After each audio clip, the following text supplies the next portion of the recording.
بسم اللہ الرحمن الرحیم۔ یہ پہلی عالمی جنگ 1914 سے پہلے کا واقعہ ہے۔ ایک تاجر تجارت کی غرض سے شام کے شہر حلب کی جانب روانہ ہوا۔ راستے میں طوفان باد و باران عالیہ، برف باری کی شدت سے سڑکیں بند ہو گئیں۔ اس زمانے میں اس شہر میں ہوٹل وغیرہ نہیں تھے کہ مسافر وہاں کا رخ کرتے۔ عموماً واقف کاروں یا رشتہ داروں کے ہاں قیام ہوتا، یا پھر کسی بھی اجنبی شخص کا دروازہ کھٹکھٹایا جاتا اور اس سے رات رہنے کے لیے کہا جاتا تو وہ نہ صرف اپنا دروازہ کھول دیتا بلکہ کھانا بھی کھلاتا تھا۔ یہ دستور ایک مدت تک چلتا رہا، بلکہ آج بھی دیہات اور قصبوں میں یہی دستور باقی ہے، اور مہمان کا حق سمجھا جاتا ہے کہ اگر وہ گاؤں میں آئے تو اس کی مہمان نوازی کی جائے۔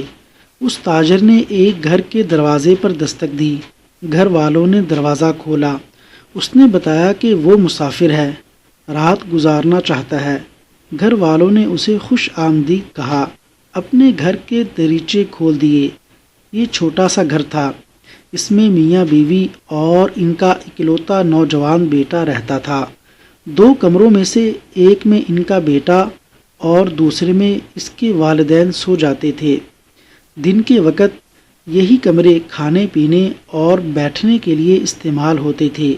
گھر والوں نے مہمان کو بٹھایا، کھانا پیش کیا اور پھر اس کے پاس بیٹھ کر گفتگو شروع کر دی۔ تاجر نیک دل آدمی تھا۔ اس نے میزبانوں کو تفصیل سے اپنے حالات سے آگاہ کیا اور بتایا کہ اس کے پاس ایک خطیر رقم موجود ہے جسے وہ مال تجارت خریدنے کے لیے لایا ہے۔ رات دیر تک باتیں ہوتی رہیں۔ یہ گفتگو میزبان کی بیوی بھی سن رہی تھی۔ اسے پتہ چل گیا کہ ہمارے مہمان کے پاس بھاری رقم موجود ہے۔ سوتے وقت اہل خانہ نے مہمان کے لیے نئے بستر کا اہتمام کیا۔ اس پر مہمان لیٹ گیا۔ دوسرے کونے میں ان کا بیٹا لیٹ گیا۔ بیوی نے اچانک خاوند کے کان میں سرگوشی کی، ہم آخر کب تک فقر و فاقہ کی زندگی گزارتے رہیں گے؟ ہمارا مہمان مالدار آدمی ہے، ایک بڑی رقم اس کی جیب میں موجود ہے، ہمیں رقم کی شدید ضرورت ہے۔ اگر ہم چاہیں تو راتوں رات امیر بن سکتے ہیں، مگر وہ کیسے؟ خاوند نے پوچھا۔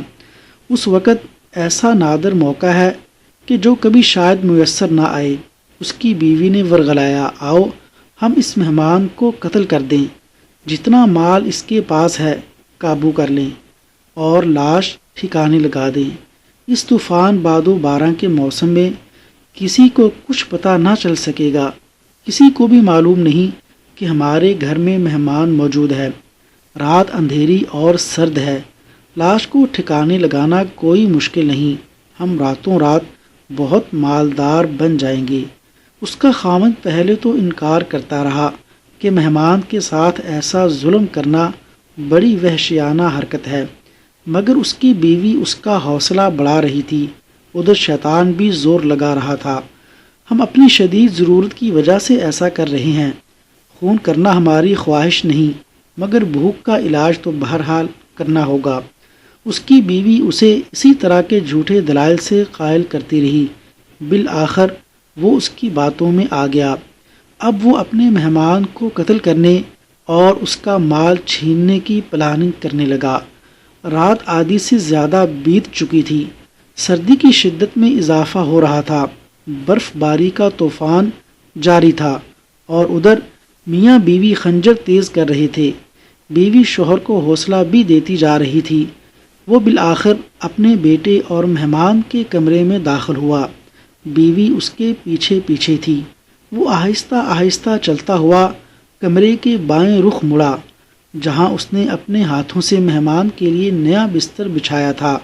کمرے میں شدید اندھیرا تھا۔ اس نے بستر ٹٹولا، پھر اندازے سے گردن تلاش کی اور خنجر چلا دیا۔ جس طرح بکری ذبح کی جاتی ہے اس طرح اسے ذبح کر دیا۔ اس کی بیوی لپک کر آگے بڑھی اور لاش اٹھانے میں اس کی مدد کی۔ دونوں میاں بیوی دروازے پر لاش کھینچ کر لائے تو اچانک بجلی چمکی اور یکا یک ان کی آنکھیں پتھرا گئیں۔ یہ لاش ان کے اکلوتے بیٹے کی تھی۔ انہوں نے اپنے ہی ہاتھوں اپنے بیٹے کو ذبح کر دیا تھا۔ میاں بیوی کے حلق سے دل دہلا دینے والی چیخیں نکلیں اور دونوں بے ہوش ہو کر گر پڑے۔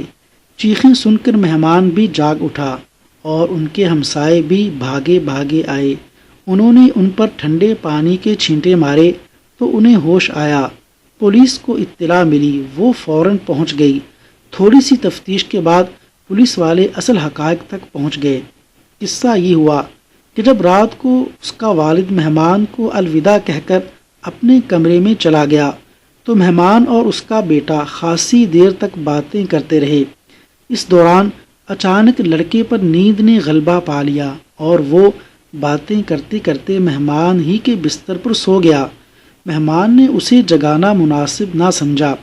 وہ چپکے سے اٹھا اور اس لڑکے کے بستر پر آ کر سو گیا۔ جب میزبان اسے قتل کرنے آیا تو اسے یقین تھا کہ وہ جسے قتل کر رہا ہے وہ مہمان ہی ہے۔ اس دھوکے میں اس نے اپنا ہی بیٹا قتل کر ڈالا۔ ہمسایوں نے اگلے دن اس نوجوان کو دفن کر دیا اور اس کے ماں باپ جیل خانے کی سلاخوں کے پیچھے دھکیل دیے گئے۔ اس طرح ان لالچی میاں بیوی کو اپنے کیے کی سزا مل گئی۔ تو یہ تھی ان کے لیے دنیاوی سزا۔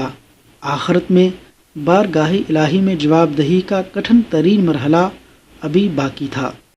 اللہ تبارک و تعالیٰ سے دعا ہے کہ اللہ تعالیٰ ہمیں تمام بری عادات، لالچ، حسد، بغض وغیرہ سے محفوظ فرمائے۔ آمین رب العالمین۔